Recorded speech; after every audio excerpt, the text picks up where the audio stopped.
বন্ধুরা আজকের এই ভিডিওতে আমরা দেখব যে হোয়াটসঅ্যাপে স্ট্যাটাস কিভাবে লাগাতে হয়। আমি জানি অনেকেই আছেন যারা হোয়াটসঅ্যাপে স্ট্যাটাস লাগাতে জানেন, কিন্তু এখনও অনেকেই আছেন যারা হোয়াটসঅ্যাপে নতুন অ্যাকাউন্ট খুলেছেন কিন্তু কিভাবে সঠিক নিয়মে হোয়াটসঅ্যাপে স্ট্যাটাস লাগাতে হয় বা হোয়াটসঅ্যাপ স্ট্যাটাসের যে সকল গুরুত্বপূর্ণ সেটিংস রয়েছে সেগুলো বিষয়ে হয়তো জানেন না। তাই আজকের এই ভিডিওটাকে সম্পূর্ণ দেখবেন, তাহলে আপনি খুব সহজেই হোয়াটসঅ্যাপে সঠিক নিয়মে স্ট্যাটাস আপলোড করতে পারবেন। তাহলে কিভাবে হোয়াটসঅ্যাপে স্ট্যাটাস লাগাতে হয় তো চলুন এখন আমরা দেখে নিই। এখন বন্ধুরা হোয়াটসঅ্যাপ স্ট্যাটাস লাগানোর জন্য সবার প্রথমে আপনি হোয়াটসঅ্যাপ অ্যাপ্লিকেশনটাকে ওপেন করবেন। হোয়াটসঅ্যাপকে ওপেন করে আপডেটসে ক্লিক করে দেবেন। তারপর এখান থেকে অ্যাড স্ট্যাটাসে ক্লিক করবেন। অ্যাড স্ট্যাটাসে ক্লিক করার পর এখন আপনার গ্যালারিতে থাকা সকল ফটো ভিডিও এখানে চলে আসবে। তো এখন আপনি যে ফটো বা ভিডিওকে আপনার হোয়াটসঅ্যাপ স্ট্যাটাসে লাগাতে চান তাতে একবার ক্লিক করবেন। ক্লিক করার পর এখন ডাইরেক্ট এখান থেকে আপনি স্ট্যাটাস আপলোড করে দিতে পারেন, বা আপনি যদি সেই স্ট্যাটাসকে আরও অ্যাট্রাকটিভ করতে চান তাহলে কিছু টুলস রয়েছে, আমি আপনাদের দেখিয়ে দিচ্ছি কিভাবে আপনি টুলসগুলোর মাধ্যমে স্ট্যাটাসকে আরও অ্যাট্রাকটিভ করবেন। তো চলুন দেখে নিই। তো সবার প্রথমে এখানে দেখুন একটা মিউজিকের আইকন রয়েছে, এখানে ক্লিক করবেন। ক্লিক করে এখন কোনো ধরনের মিউজিককে আপনি চাইলে স্ট্যাটাসে অ্যাড করতে পারেন। ধরুন এখান থেকে কোনো ধরনের মিউজিককে আপনি এখানে ক্লিক করে শুনতে পারবেন। তারপর তার পাশে অ্যারোতে ক্লিক করবেন।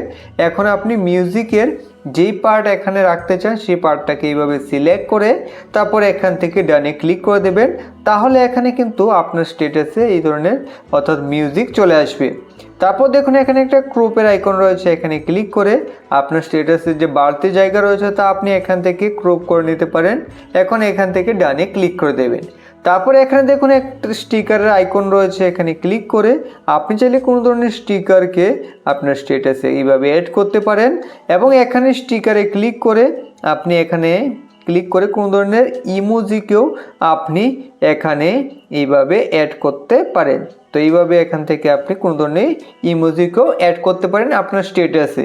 তারপর এখানে দেখুন এ লেখা রয়েছে, এখানে ক্লিক করবেন। ক্লিক করে আপনি চাইলে এই স্ট্যাটাসে কিছু লিখতে পারবেন। ধরুন এখানে আমি গুড মর্নিং লিখতে চাই, তো এখান থেকে গুড মর্নিং এইভাবে আপনি যা কিছু লিখতে চান এখান থেকে লিখে নিতে পারেন। তারপর তার কালারও আপনি এখান থেকে চেঞ্জ করতে পারবেন এবং এখান থেকে আপনি লেখার ফন্টও চেঞ্জ করতে পারবেন। এখন এখান থেকে আপনারা এই লেখাকে আপনি আপনার মতো করে যেখানে রাখতে চান এখান থেকে অ্যাড করে নেবেন। তারপর এখানে দেখুন একটা পেন্সিলের আইকন রয়েছে, এখন এখান থেকে আপনারা এই পেন্সিলের আইকনে ক্লিক করবেন।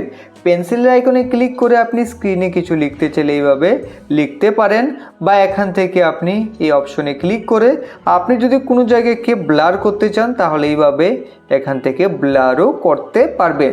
তারপর এখান থেকে আপনারা ডানে ক্লিক করে দিন। এখন দেখুন এখানে একটা মেনশনের অপশন রয়েছে, যদি আপনি স্ট্যাটাসকে আপনার বন্ধুদের সাথে মেনশন করতে চান তাহলে এখানে ক্লিক করবেন। ক্লিক করার পর আপনি যাদের সাথে মেনশন করতে চান তার নাম এখানে সার্চ করে নেবেন, এক করে করে আপনি এখান থেকে সিলেক্ট করে নেবেন। যদি অন্য নামকেও আপনি অ্যাড করতে চান তাহলে এখান থেকে সিলেক্ট করে নিতে পারেন। তারপর এখান থেকে রাইটে ক্লিক করে দেবেন। এখন এখান থেকে আপনারা স্ট্যাটাসে ক্লিক করুন। তারপর দেখুন এখানে একটা এই ধরনের আইকন রয়েছে, এখানে ক্লিক করে দেবেন। তাহলে কি হবে, আপনার স্ট্যাটাসকে অন্য কেউ চাইলে রিশেয়ার করতে পারবে। যখন আপনি স্ট্যাটাসকে আপলোড করবেন অন্য কেউ যদি তার স্ট্যাটাসে এই স্ট্যাটাসকে অ্যাড করতে চায় তাহলে কিন্তু করতে পারবে। এখন এখান থেকে আপনারা সেন্ডে ক্লিক করে দেবেন। সেন্ডে ক্লিক করে দিলেই কিন্তু আপনার স্ট্যাটাস এখানে আপলোড হওয়া শুরু হয়ে যাবে। তো আপনাকে এখানে কিছু সময় ওয়েট করতে হবে, তারপরেই কিন্তু স্ট্যাটাস আপলোড হয়ে যাবে। স্ট্যাটাস আপলোড হয়ে যাওয়ার পর এখন এখানে মাই স্ট্যাটাসে ক্লিক করে এখন এখানে ক্লিক করে তারপর আপনি স্ট্যাটাস দেখতে পারবেন এবং আপনার স্ট্যাটাস কে কে দেখলো তা আপনি এখানে এই চোখের আইকনে ক্লিক করে চেক করতে পারবেন। যেহেতু আমি এখন স্ট্যাটাসকে আপলোড দিয়েছি তো এখনও কিন্তু কেউ দেখেনি, যখন দেখবে তখন কিন্তু নিচে এখানে তাদের নাম শো হবে। তো এইভাবেই খুব সহজেই আপনি সঠিক নিয়মে হোয়াটসঅ্যাপে স্ট্যাটাস লাগাতে পারবেন। যদি ভিডিওটি ভালো লেগে থাকে অবশ্যই লাইক করবেন, চ্যানেলের প্রথম হলে সাবস্ক্রাইব করে দেবেন। ভিডিও সম্পূর্ণ দেখার জন্য অসংখ্য ধন্যবাদ।